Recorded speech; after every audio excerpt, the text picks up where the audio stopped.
大家好，我是丽姐，欢迎大家来听相亲故事，感谢大家的订阅。今天跟大家聊一个特别沉重的话题。作为一名从事婚恋服务20多年的红娘，我可以很明显的感受到，现在的年轻人对婚恋、生育的态度跟以前完全不一样了。最近看到一组数据，简直吓了我一大跳。到2025年，咱们国家单身人口已经突破3亿大关了。这是什么概念啊？那可是相当于整个美国的人口啊！我最近接待了好多年轻人，跟他们聊天的过程中，真的是感触良多。特别是那些所谓的社会底层年轻人，他们选择单身的原因，说起来真是令人心酸。先说说客观原因吧。第一个就是高昂的房价。现在在1线城市，别说买房了，租个像样的房子都要花掉工资的一大半。前2天有个小伙子来找我，月薪1万出头，在北京打拼，租了个12平米的单间，每个月房租就要4000多。我问他，那你有没有考虑买房呢？他苦笑着说，丽姐，您就别开玩笑了，现在北京房价每平米至少要8万，我不吃不喝攒30年都买不起啊。第二个就是高企的教育成本，现在从幼儿园开始就要花大钱，光是学区房就让多少家庭望而却步。我有个女客户，她说，丽姐，我自己一个人过着小日子还能维持，要是结婚生子，光是孩子的教育费用就能把我压垮。补习班、兴趣班哪个不要钱？我自己当年读书多不容易，我不想让孩子将来也过这种苦日子。第3个原因是工作压力太大，现在很多年轻人都在搞996，早出晚归，连谈恋爱的时间都没有，更别说结婚生子了。有个女孩子跟我说，丽姐，我现在每天工作12个小时，回到家就想躺平，连自己都照顾不好，哪还有精力去经营一段感情啊？还有一个很重要的原因就是医疗成本，现在看个病动不动就要花好几千，大病更是可能让一个家庭倾家荡产。我认识一对原本很恩爱的小夫妻，因为丈夫父母生病，治疗花了几十万，结果夫妻俩也因为经济压力产生了矛盾，最后离婚了。这种例子我见得太多了。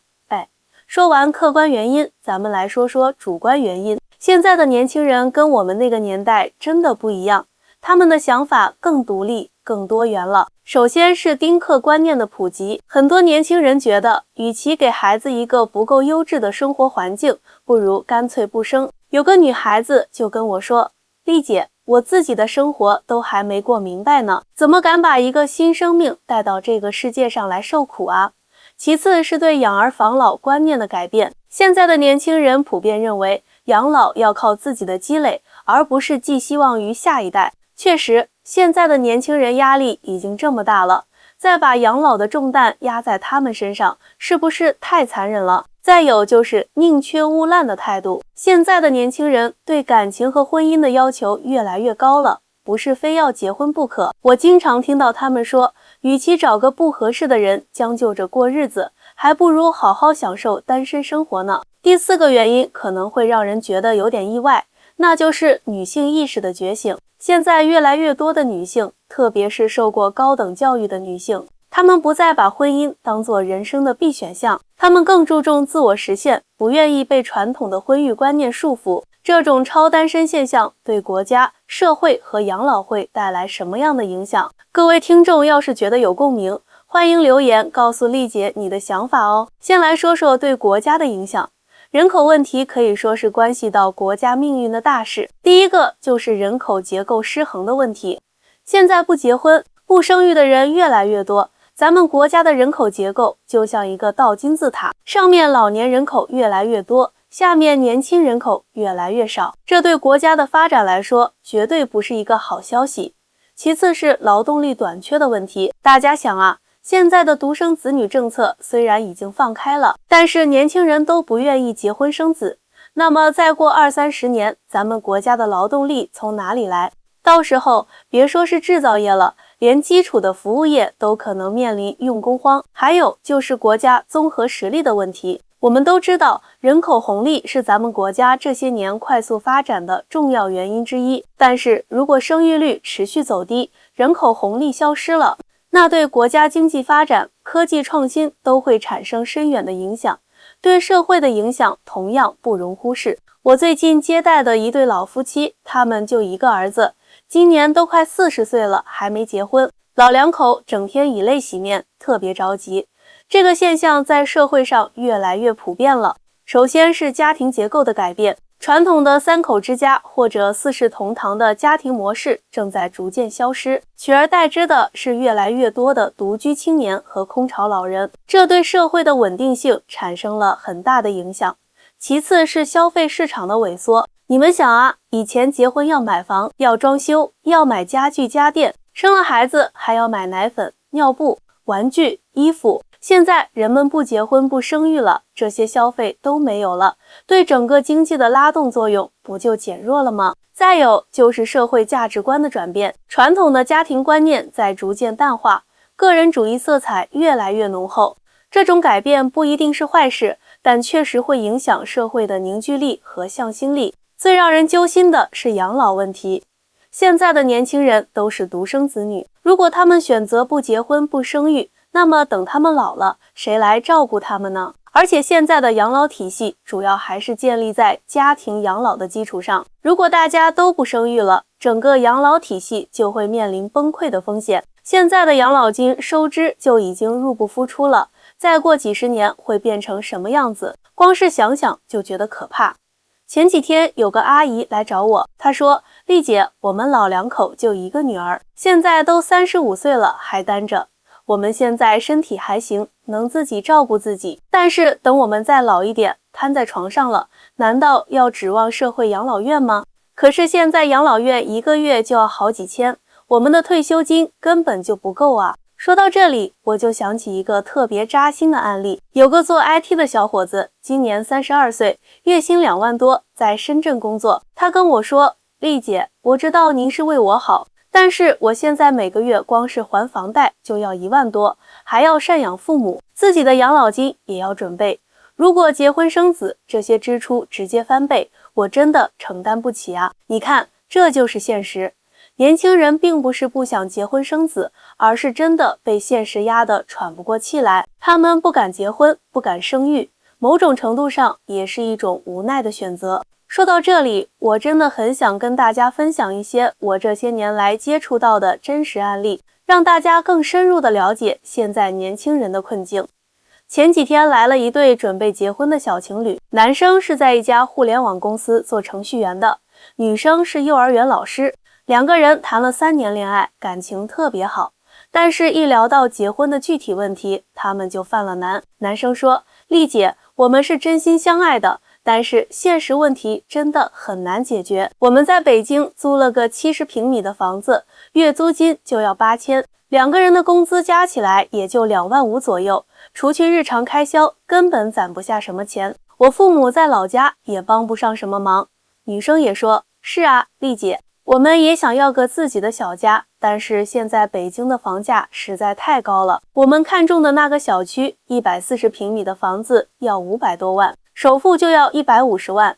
就算我们父母倾其所有帮我们凑首付，每个月的房贷也要2万多。这样的压力我们真的扛不住啊！”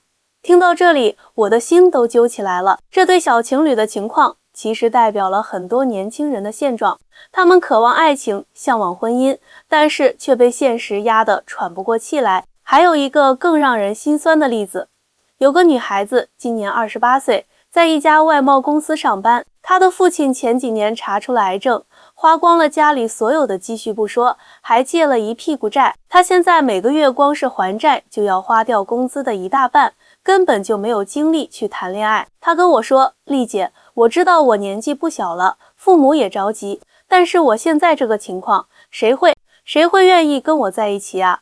而且就算有人愿意接受我，我也不想把这么重的负担带给对方。”这些故事每次说起来都让我特别心疼，但是作为一个红娘，我还是要保持希望，因为我相信爱情的力量。最近我也在思考，面对这样的超单身时代，我们能做些什么？首先，我觉得国家层面应该出台更多支持年轻人的政策，比如提供更多的保障性住房，完善社会福利体系，加强对年轻人的就业支持等等。其次，社会各界也要形成共识，不要给年轻人太大的压力。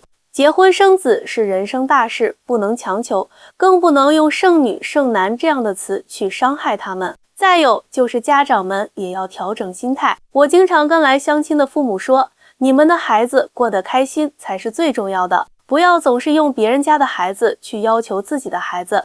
说到这里，我想起一句话，每个人都有自己的生活节奏，不要因为别人的催促而打乱了自己的步伐。在这个超单身时代，我们确实要正视问题，但也不能过分悲观。也许这只是一个过渡期，等到社会经济发展到一定程度，这些问题自然而然就会得到缓解。而且我也看到一些积极的变化，比如现在很多年轻人开始追求精致单身的生活方式，他们注重自我提升，享受独处的时光，这未尝不是一种生活态度的进步。说到这里，我还想跟大家分享一个特别有意思的现象。现在很多年轻人虽然选择了单身，但是他们的生活质量反而提高了。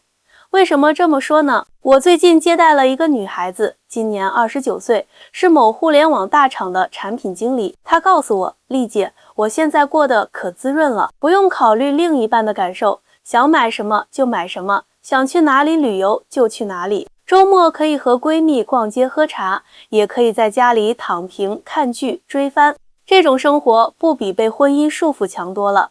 确实，现在很多年轻人都有这种想法，他们觉得穷养自己，富养对象，与其勉强结婚生子，不如把钱花在自己身上。这种佛系的生活态度，某种程度上也反映了年轻人对生活质量的追求。不过，作为一个过来人，我还是要说说这种选择的隐忧。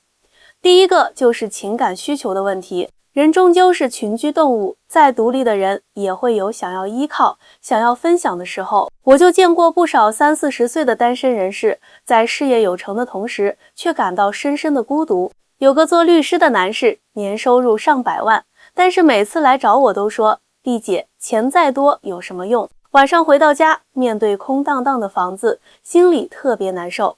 第二个是养老保障的问题。现在很多年轻人觉得孩子靠不住，要靠自己，但是真的到了晚年，仅仅依靠养老金和储蓄，真的够吗？前几天我去养老院探望一个老朋友，那里的情况让我很触动。有钱的老人还好，但是那些养老金不多的老人，生活质量真的很令人担忧。而且更重要的是，他们缺少家人的陪伴和关爱。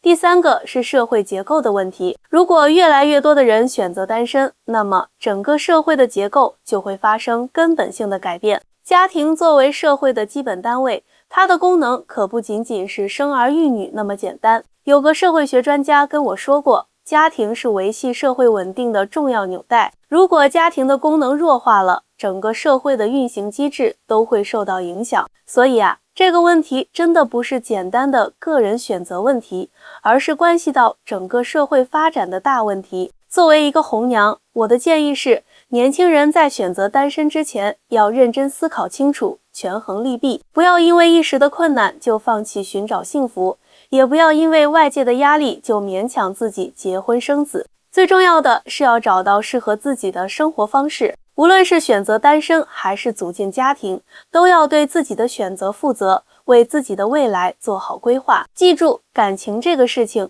真的是可遇不可求，该来的总会来，不该来的勉强不得。但是我们也要敞开心扉，给自己一个机会，给爱情一个机会。超单身时代或许是一个社会现象，但是它绝不应该成为阻碍我们追求幸福的借口。希望每个人都能在这个时代里找到属于自己的幸福之道。说到这里，作为一个过来人，我还是要给大家一些建议和忠告。首先，不要被剩男剩女这样的标签所困扰。现在动不动就说大龄青年、剩女，这些词真的很伤人。在我看来，感情这个事情真的是水到渠成，强求不得。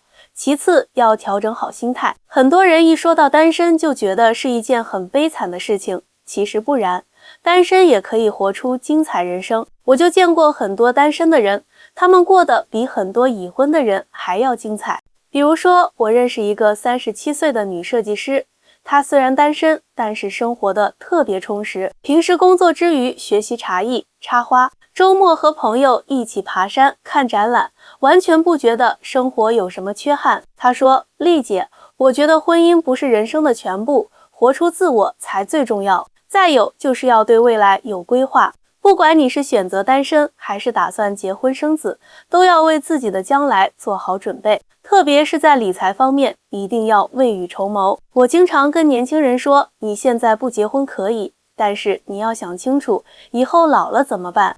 总不能指望着国家养老院吧？所以趁年轻的时候多存点钱，给自己留条后路。说到养老问题，我还要特别提醒大家一点。